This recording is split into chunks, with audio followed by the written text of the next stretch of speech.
सर्वसामान्यांच्या हक्काचा आवाज जागर जनस्थान। बोरी परिसरासह निमगुळ येथील आदर्श प्रगतशील शेतकरी वसंतराव फकीरा सूर्यवंशी यांच्या 2 एकरातील केळी बागेला यंदा पावसाचा आणि बाजारभावाचा दुहेरी फटका बसलाय। सुरुवातीपासून नियोजनबद्ध पद्धतीने खत व्यवस्थापन, पाणी पुरवठा आणि निगा राखली असल्याने 2500 झाडांवरील केळी उत्कृष्ट प्रतीची झाली होती। मात्र अतिवृष्टी आणि व्यापाऱ्यांच्या उदासीनतेमुळे संपूर्ण श्रम वाया गेल्याचं चित्र दिसून येते। साधारणतः 200 ते जास्तीत जास्त 300 रुपये क्विंटल इतका मिळालेला भाव खर्च सुद्धा भागवू शकत नाहीये। व्यापारी वेळेत आले नाहीत, बाजारपेठ कोसळली आणि मोठ्या प्रमाणात केळीचे घड झाडावरून खाली पडून नासधूस झाली। पिकलेली केळी शेतात पडून राहिली असून आता व्यापारी येण्यासही तयार नाहीये। हातात पीक असूनही खिशात एकही पैसा न पडल्याने शेतकरी हतबल झाले असून वसंतराव सूर्यवंशी यांनी शेतातील केळी गुरांना चारासाठी देण्यास सुरुवात केली आहे। आजूबाजूच्या ग्रामस्थांनाही मोफत केळी देत असतानाही मोठ्या प्रमाणात उत्पादन वाया जात आहे। केळीच नव्हे तर कापूस, कांदा, मका, सोयाबीन या पिकांनाही यंदा योग्य भाव मिळत नाहीये। धुळे तालुक्यातील नुकसानीसाठी अद्याप कोणतीही नुकसान भरपाई जाहीर केली नसल्याने शेतकऱ्यांमध्ये प्रचंड नाराजी आहे। भविष्यात शेती करावी की सर्वस्व विकून टाकावे या दुविधेत शेतकरी अडकले। बोरी परिसरातील सुभाष पाटील, अभिमान पाटील, दीपक पाटील, सखाराम नाना आदी शेतकऱ्यांनी सरकारने पुढील हंगामामध्ये सर्व पिकांना योग्य भाव व हमी भावाची प्रभावी अंमलबजावणी करावी अशी माफक मागणी केली आहे। शेतकऱ्यांच्या खऱ्या अर्थाने जगण्याचा प्रश्न निर्माण झाला असून शासनाने तातडीने दखल घेण्याची गरज आहे। जागर जनस्थानसाठी प्रतिनिधी रूपक बिरारी, धुळे।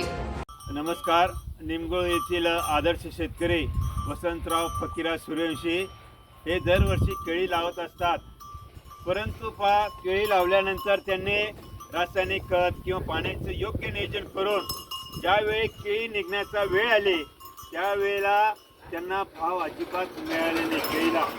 तर केळीला 300 रुपये क्विंटल म्हणजे अजिबात खर्चसुद्धा काही भिडणार नाही अशा परिस्थितीमध्ये त्यांना नाईलाजास्तव ती केळी द्यावी लागली काही वेळेला।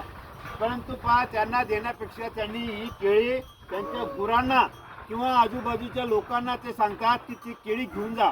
काही केळी झाडावर पिकून गेलेले आहेत, काही बरेच लोक केळी घेऊन जात आहेत घरी, फुगटमध्ये केळी घेऊन जा असं सुद्धा नाना सांगत असतात।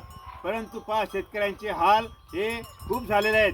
केळीला भाव नाही, कांद्याला भाव नाही, कपाशीला भाव नाही, मक्याला भाव नाही, कोणत्याच मालाला किंवा शेतीमालाला भाव नाही। दुसरीकडे रासायनिक खतं, बियाणं, कीटकनाशक यांचे भरपूर भाव वाढलेले आहेत आणि आपण सांगत असतो जानता राजा किंवा राजाची उपमा दिलेली आहेत, परंतु हा राजा खूप दुःखी आहे।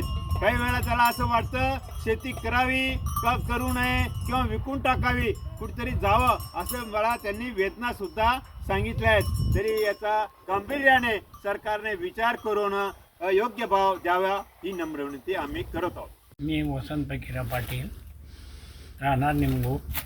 मी दरवर्षी केळीचं बाग लावतो, पण ह्या वर्षी तुम्ही स्वतः डोळ्यांनी पाहून घ्या किती हाल झालेले आहेत या केळीचे। सर्व शेतामध्ये असे पिकलेलेच आहेत आणि पडून गेले आहेत, कुत्रे खातात, ढोरं खात आहेत। यावर्षी आम्ही एकदम झिरो उत्पन्नामध्ये येऊन गेलो।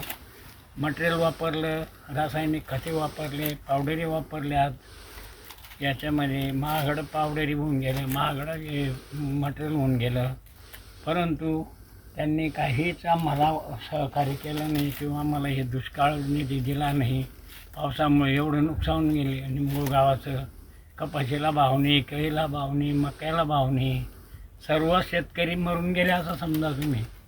कारण झिरो होऊन गेले शेतकरी, त्यांना काहीतरी मदत द्यायला पाहिजे, पण तुम्ही कुणीच आमच्या शेतकऱ्यांचा वाली नाही आहे। हे आमदार खासदार बी नुसते निवडापुरते राहतात, येतात, 2-4 गप्पा मारून निघून जातात, मतं घेतात, पुढे काहीच नाही। आम्ही त्या आमदाराला सांगून कंटाळून गेलो, पण हो म्हणतात फक्त, त्यांनी काहीच केलं नाही।